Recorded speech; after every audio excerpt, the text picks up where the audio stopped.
So why is Air Zimbabwe returning to the UK? Well, technically it's not, and I'll explain what I mean in a second. But the route between Harare and London has been dormant for almost 15 years and is finally making a comeback. The last time Air Zimbabwe landed in London, the aircraft wasn't allowed to leave because the airline couldn't afford to pay its bills. So this inspired my curiosity into this topic. What is Air Zimbabwe doing this time that they couldn't back then to make this a success story? Before we get into it, this video is a little bit different because I'm currently on holiday and don't have access to my home studio, so I hope you enjoyed this bite-sized breakdown. Let's get back to the part where I said Air Zimbabwe technically wasn't flying back to London. The aircraft flying between Harare and London belongs to a Spanish carrier called Plus Ultra, and Plus Ultra looks after crew, maintenance, insurance, and more. Air Zimbabwe's only role is the ticketing and the branding. But why? Why would a national carrier need someone else to fly its flagship route? So here's the main problem. Air Zimbabwe has been banned from flying into the UK since 2017. The ban was due to safety compliance issues and nothing to do with the seizure of the aircraft that happened in 2011. So what's being described as a triumphant return is actually a workaround called an ACMI wait lease.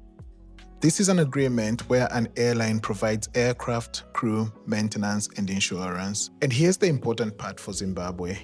The leasing company runs the flight under its own safety license. So what this means for Air Zimbabwe is that they can sell direct flights that are run by an airline that's allowed into the UK. The thing is, flying a foreign plane as a proxy solves the regulatory problem, but not the financial one. The very reason the last flight in 2011 was impounded in the first place. The financial side isn't something that you can hand over to someone else to run for you, so whether or not this setup actually works depends on Air Zimbabwe sorting out the finances. So all in all, this is the real setup. Air Zimbabwe is paying a Spanish carrier to fly to the UK on their behalf. That is the more honest framing. But you may be wondering how this differs from the code-sharing agreements that are coming up on the continent. The best example being what Ethiopian is doing with Zambia, Guinea, and Malawi, to name a few. Ethiopian Airways has been buying into these airlines as an extension of its own network, while Air Zimbabwe is borrowing the regulatory capacity that it can't afford to provide at the moment. One is a business partnership, the other is outsourcing.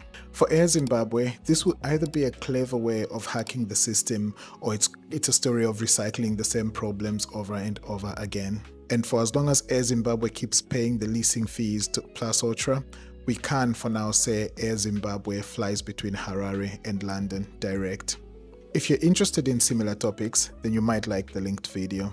Thanks for watching.